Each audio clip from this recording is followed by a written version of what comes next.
নমস্কার, আপনারা দেখছেন TV9 বাংলা। আমি কমলেশ।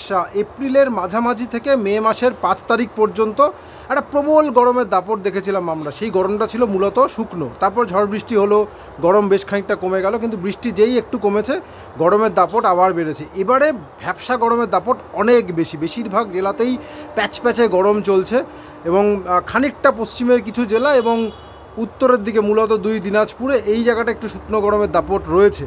এবং উত্তর দিকে যে জেলাগুলো মূলত জলপাইগুড়ি, আলিপুরদুয়ার, কোচবিহার, সেখানেও উষ্ণ এবং আর্দ্র আবহাওয়া ছিল এবং আমরা যার অপেক্ষায় ছিলাম বৃষ্টি, সেই বৃষ্টি ইতিমধ্যেই উত্তরের জেলাগুলোতে শুরু হয়েছে। গতকাল আলিপুরদুয়ার, জলপাইগুড়ি, কোচবিহারে যা বৃষ্টি হয়েছে, গরম অনেকটাই কমে গেছে। সর্বোচ্চ তাপমাত্রা 5 থেকে 6 ডিগ্রি কমে গিয়েছে এবং আবহাওয়াবিদরা আশ্বাস দিচ্ছেন যে বাকি জেলাতেও বৃষ্টি হবে এবং গরম, এই ভ্যাপসা গরমের দাপট এবং তাপপ্রবাহ যেটুকু যেখানে হচ্ছে, সেই গরমের দাপট আগামী একদিন দুদিনের মধ্যে অনেকটাই কমে যাবে। কাল থেকে আপাতত আর তাপপ্রবাহের আশঙ্কা নেই। ভ্যাপসা গরম যেটুকু আছে সেটা বৃষ্টি হলে অনেকটাই কমে যাবে। উত্তরবঙ্গের কথা বলি, আজকে উত্তরবঙ্গের 5টা জেলা দার্জিলিং, জলপাইগুড়ি, কোচবিহার, আলিপুরদুয়ার, কালিম্পং, এই জেলাগুলোতে আজকে ভারী বৃষ্টির পূর্বাভাস রয়েছে। বাকি জেলাগুলোতেও হালকা থেকে মাঝারি বৃষ্টি হতে পারে।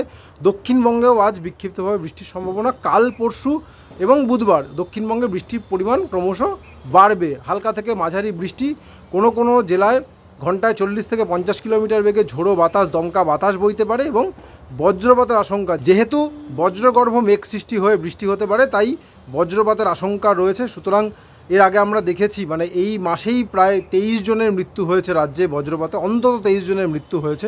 সুতরাং আবহাওয়া খারাপ হলেই কংক্রিটের আস্তানা নিচে চলে আসবেন, এটাই আবহাওয়া দপ্তরের পরামর্শ। আমরা সেটাই বারবার আপনাদের কাছে শেয়ার করছি।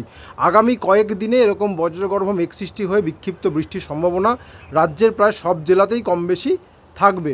আবহাওয়াবিদরা যেটা বলছেন, আসামের ওপর একটা ঘূর্ণাবর্ত রয়েছে, এর প্রভাবে যে জলীয় বাষ্প বঙ্গোপসাগর থেকে উত্তরবঙ্গে পৌঁছচ্ছে, সেই জলীয় বাষ্পে উত্তরবঙ্গের জেলাগুলোতে, যেটা বললাম, আজকে 5টা জেলায় ভারী বৃষ্টির সম্ভাবনা রয়েছে। আগামীকালও উত্তরবঙ্গে একটা দুটো জেলায় বিক্ষিপ্তভাবে ভারী বৃষ্টি হতে পারে। বাকি জেলাগুলোতে হালকা থেকে মাঝারি বৃষ্টি। এই প্রসেসটা উত্তরবঙ্গে চলবে এবং একই সঙ্গে একটা নিম্নচাপ অক্ষরেখা রয়েছে ছত্তিশগড় থেকে। সেই নিম্নচাপ অক্ষরেখার জন্য একাধিক জেলায়, দক্ষিণবঙ্গের একাধিক জেলায় বৃষ্টির সম্ভাবনা, পরিস্থিতি তৈরি হচ্ছে। আজ কিছু জেলায় বৃষ্টি হবে, কাল কিছু জেলায় বৃষ্টি বাড়বে, আরেকটু বৃষ্টি বাড়বে মঙ্গলবার। এই মূলত এখন প্রতিদিনই বৃষ্টিপাত। এই কদিন আগেও আমরা দেখেছি যে গরমের জন্য হলুদ সতর্কতা, কমলা সতর্কতা দিতে হচ্ছিল। এখন আবহাওয়াবিদরা একই সতর্কতাই রেখেছেন, একই রঙের সতর্কতা, কিন্তু সেটা ঝড় বৃষ্টির জন্য। কোথাও হালকা থেকে মাঝারি বৃষ্টির জন্য, কোথাও বজ্রপাত হতে পারে সেটার কথা মাথায় রেখে, এবং কোথাও দমকা বাতাস, কালবৈশাখী হতে পারে সেটা মাথায় রেখে। ফলে বৃষ্টি হলে ভ্যাপসা গরম অনেকটাই কমবে, তাপমাত্রাও কিছুটা হলেও সাময়িকভাবে কমবে, এটুকুই আশার। আপাতত এটুকুই। যদি বঙ্গোপসাগরের নিম্নচাপ নিয়ে কোনো তথ্য জানতে চান, গতকালের যে লাইভ আমরা ফেসবুক এবং ইউটিউবে করেছি, সেটা আরেকবার দেখে নেবেন। সেখানে যাবতীয় ডিটেল আপডেট রয়েছে। নতুন আপডেট হলে আবার আপনাদের সঙ্গে শেয়ার করবো। আপাতত এটুকুই। সঙ্গে থাকার জন্য অনেক ধন্যবাদ।